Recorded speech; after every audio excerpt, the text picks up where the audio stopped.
કે જામનગરની બેઠક ઉપરથી પૂનમ માડમ છે એમને ફરી રિપીટ કરવામાં આવી શકે છે। ભાજપ એમને ફરીથી ટિકિટ આપી શકે છે। નમસ્કાર દર્શક મિત્રો, લોકસભા 2024ની ચૂંટણી નજીકમાં છે અને ગુજરાતની અંદર આપણે વાત કરીએ તો લોકસભાની 26 બેઠકો છે।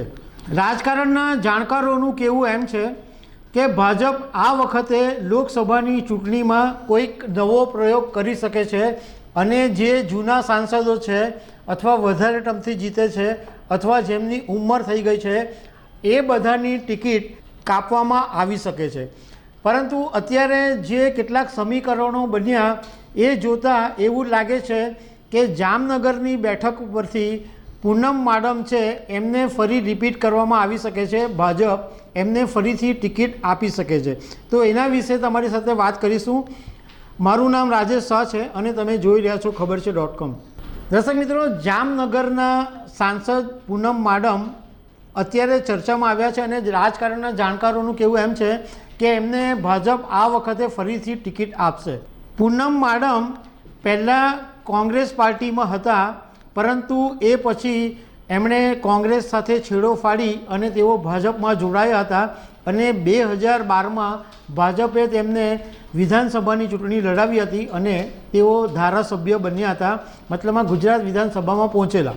અને 2014ની અંદર ભાજપે એમને લોકસભાની ટિકિટ આપેલી અને એ પછી લોકસભાની ચૂંટણી 2014માં પૂનમ માડમ જીતા અને 2019ની અંદર ભાજપે એમને ફરીથી ટિકિટ આપેલી। હવે ત્રીજી લોકસભા આવી રહી છે ત્યારે પૂનમ માડમનો ફરી નંબર લાગી શકે છે। એનું કારણ એમ છે કે હમણાં થોડાક દિવસ પહેલાં પ્રધાનમંત્રી નરેન્દ્ર મોદી જ્યારે દ્વારકાની મુલાકાતે ગયા હતા ત્યારે એમણે એક વાતનો ઉલ્લેખ કરેલો કે 37,000 આહિર રાણીઓએ જે દ્વારકાની અંદર એ રાસ ગરબાનો કાર્યક્રમ કરેલો અને કૃષ્ણ ભક્તિ કરેલી, એ વાતનો ઉલ્લેખ પ્રધાનમંત્રી નરેન્દ્ર મોદીએ જાહેર સભામાં કરેલો।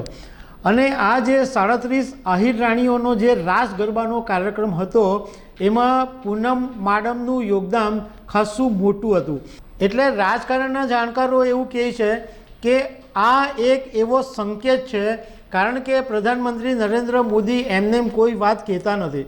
હવે એમણે જ્યારે ઉલ્લેખ કર્યો છે તો એનો મતલબ એવો માની શકાય કે પૂનમ માડમ માટે આ ત્રીજી લોકસભા માટે પણ ગ્રીન સિગ્નલ છે। પૂનમ માડમના પિતાજી છે એ પણ રાજકારણમાં હતા અને તેઓ અપક્ષ તરીકે ચૂંટણી લડી અને ધારાસભ્ય બન્યા હતા। આ જે જામનગરની બેઠક છે એ 2004 અને 2009 એમ કોંગ્રેસ પાસે હતી અને કોંગ્રેસના સાંસદ આ લોકસભા બેઠક પર જીતેલા। અને એ પહેલાં 1989, 1991, 1996, 1998, 1999 આ બેઠક ભાજપ પાસે હતી, પરંતુ પૂનમ માડમ 2014માં એમને ટિકિટ આપી, પછી 2014થી 2019 અત્યારે આ ટિકિટ, આ બેઠક જે છે એ ફરીથી ભાજપ પાસે છે। એટલે રાજકારણના જાણકારોનું કહેવું એમ છે કે 3 બેઠકો એવી છે કે જેમાં ઉમેદવારો કદાચ નહીં બદલાય। એક બેઠક ગાંધીનગરની છે જેમાં અમિત શાહનું નામ ફિક્સ છે, બીજી એક નવસારીની બેઠક છે જેમાં CR પાટીલનું નામ મોટે ભાગે ફિક્સ છે, અને આ ત્રીજી જામનગરની બેઠક છે જેમાં પૂનમ માડમને ટિકિટ મળી શકે છે। તો દર્શક મિત્રો, આવી અનેક વાતો સાથે અમે તમને મળતા રહીશું। Thank you very much.